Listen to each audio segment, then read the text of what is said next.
Hello guys, how are you all? I hope you people must be well. Guys, let me tell you, today I am going to start new subject which is quantitative aptitude. Guys, you know very well, quantitative aptitude such a very important subject for exam point of view. If you talk about competitive kind of exams, whether you talk about UPSC CSAT, state PCS CSAT, railways, SSC, any banking, every competitive exam, this subject is very important. So today I am going to start, and the topic that I am going to take speed, distance and time.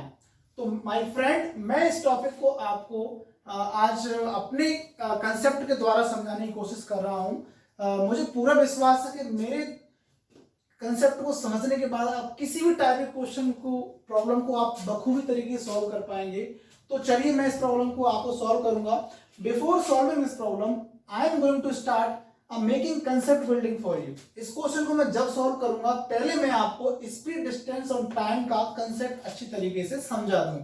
आपको समझ में आना चाहिए कि जब हम लोग question solve करेंगे एग्जाम में, तो किन किन प्रॉब्लम से हमको डील करना होगा, वो सारी चीज मैं आपको पहले बताता हूं। उसके बाद इस प्रॉब्लम को देखेंगे, आप चुटकियों में सॉल्व कर देंगे। तो चलिए देखते हैं।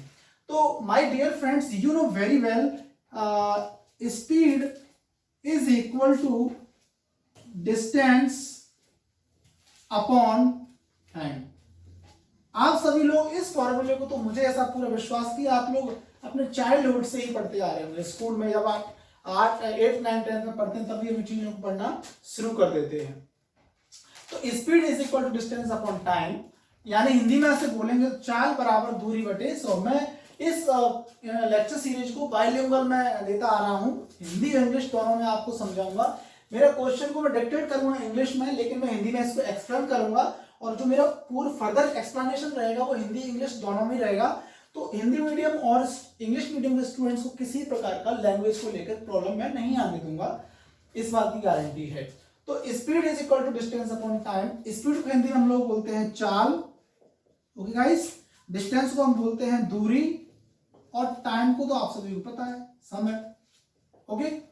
तो यदि मैं इस फॉर्मूले को मैथमेटिक फॉर्म में कन्वर्ट करूंगा, तो स्पीड को सपोज मैं लेने वाला हूं स्मॉल s, डिस्टेंस को मैं स्मॉल d, और टाइम को मैं t के फॉर्म में लिखूंगा, ओके। नाउ अब आप मेरे से पूछे sir what is the unit, speed की यूनिट क्या होगी? तो मैं आपको यूनिट के बारे में थोड़ा समझा देता हूं। तो यहां पे हम समझते हैं यूनिट्स। तो देखिए, ये जो डिस्टेंस है गाइस, इसको हम लिख सकते हैं छोटी यूनिट की में क्या क्या ले सकते हैं। ये मिलीमीटर में भी हो सकती है, ये सेंटीमीटर में भी हो सकती है, ये मीटर में भी हो सकती है, और ये किलोमीटर में भी हो सकती है। बशर्ते आपको मालूम होना चाहिए किस प्रकार के डिस्टेंस को हम लोग मेजर कर रहे हैं। सपोज करो किन्हीं दो सिटी के बीच की डिस्टेंस के बारे में हम बात करेंगे तो किलोमीटर में मेजर करेंगे, या सपोज करो आप अपनी टेबल की लेंथ को मेजर करेंगे तो आप उसे मीटर में मेजर कर सकते हैं, सेंटीमीटर में, और छोटी स्केल है तो आप उसे सेंटीमीटर या मिलीमीटर में लिख सकते हैं। तो वो डिपेंड करता है किस टाइम डिस्टेंस को आप मेजर कर रहे हैं, तो कौन सी यूनिट हमको कन्वीनियंट रहेगी सॉल्व करने के लिए। तो ये डिस्टेंस के लिए हो गया। अब हम टाइम के बारे में बात करेंगे, तो टाइम को आप सेकंड में भी रिप्रेजेंट कर सकते हैं, आप इसको मिनट में भी रिप्रेजेंट कर सकते हैं, और आप इसको हावर में भी रिप्रेजेंट कर सकते हैं गाइस, ठीक है ना। तो इन यूनिट्स को अगर हम लोग समझ के अगर यहाँ से स्पीड को ड्राइव करेंगे, तो यहाँ पे आप देख सकते हैं speed is equal to, suppose मैं यहाँ पे सबसे बड़ी यूनिट लेके चल रहा हूँ किलोमीटर, तो मैं in the place of distance I will put here kilometre, and in the place of time I will put here suppose hour, so this is hour, okay। तो स्पीड की यूनिट क्या हो जाएगी गाइस, किलोमीटर पर हावर, या इसको हम और क्या ले सकते हैं, kmph, किलोमीटर पर हावर। तो ये हमारी स्पीड की डिस्टेंस हो जाएगी। अब मैं थोड़ा सा आपको यूनिट कन्वर्जन के बारे में बताता हूं कि हम लोग यूनिट को कैसे कन्वर्ट करेंगे। कभी कभी प्रॉब्लम्स ऐसी आएंगी तो वो आपको थोड़ा सा प्रॉब्लम दे सकती है, मैं उसको भी क्लियर कर सकता हूं अभी। तो ये आप सॉल्व कर लीजिए, मैं क्लियर करता हूं।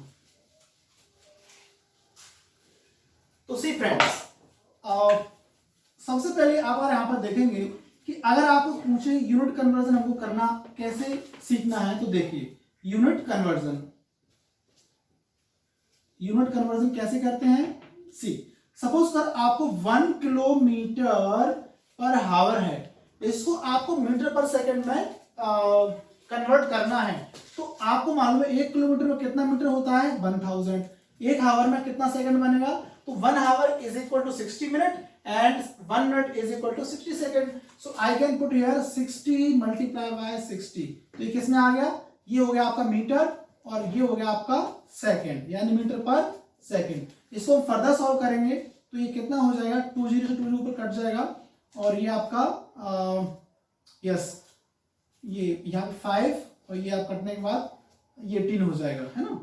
ये 10/36, 2 से काटेंगे तो 5 नीचे 18, यानी 1 किलोमीटर पर हावर इज इक्वल टू 5/18 मीटर पर सेकेंड।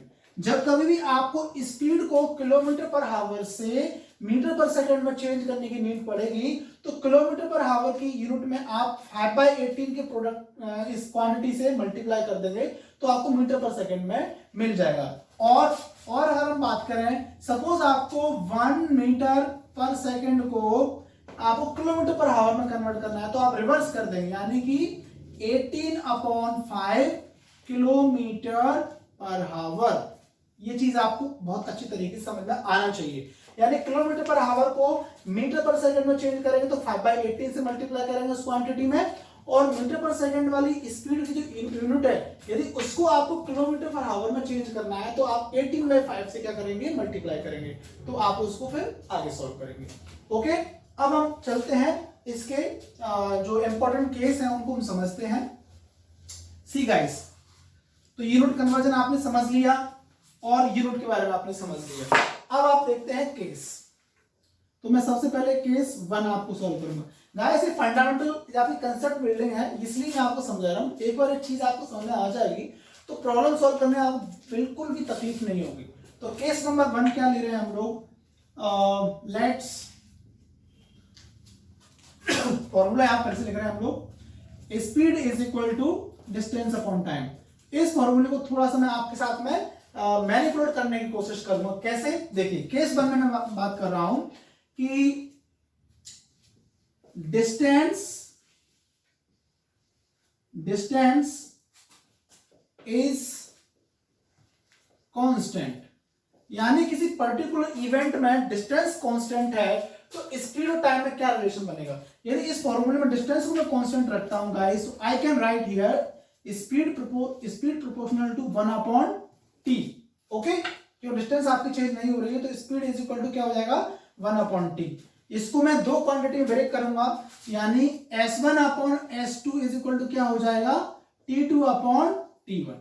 यानी कि जब आपकी डिस्टेंस कांस्टेंट है तो स्पीड और टाइम में एक रिलेशन आपका ये बन के तैयार हो जाएगा। यहां पर क्या हो रहा है कि किसी पर्टिकुलर आपकी जर्नी में अगर आप डिस्टेंस को कांस्टेंट लेके चल रहे हैं, मान के चलो आपको आगरा से दिल्ली जाना है तो डिस्टेंस आपको कवर जितनी डिस्टेंस है आगरा टू दिल्ली तो वो वही रहेगी, उसको चेंज नहीं कर रहे हैं। तो स्पीड और टाइम में आप थोड़ा सा जो वेरिएशन लेके आ रहे हैं तो उसमें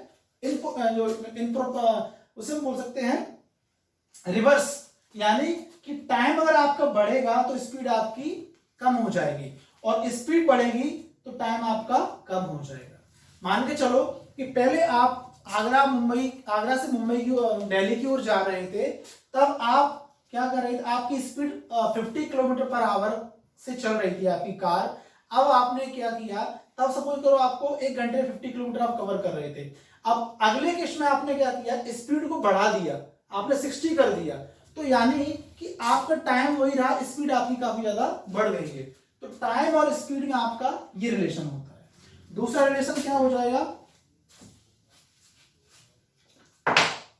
केस नंबर 2 आप देखेंगे यहां पर गाइस, इफ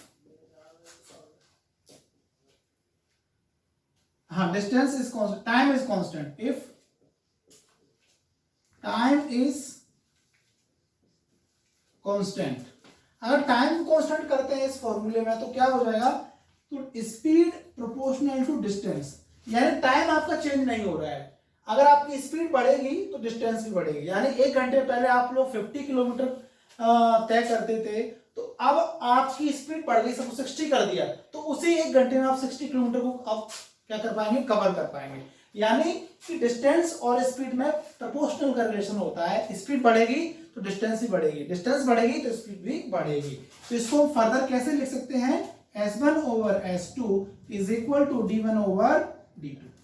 ओके गाइस, तो दूसरा हमने जो फॉर्मूला ड्राइव किया कि यदि टाइम को कांस्टेंट रखेंगे तो ये फॉर्मूला आप ड्राइव कर पाएंगे, और आप टाइम को कांस्टेंट रखेंगे तो डिस्टेंस को कांस्टेंट रखेंगे तो speed proportional to 1 upon time, जो कि मैंने S1 upon S2 T2 upon T1 से आपको बताया था। तो ये कंसेप्ट बिल्डिंग बनाने के बाद अब मैं जो आपके सामने प्रॉब्लम लेके बैठा हूं उसको मैं सॉल्व करके आपको बताता हूं, और आपको बड़ी बढ़िया तरीके से इसको समझना है। तो देखिए क्वेश्चन क्या कह रहा है गाइस, had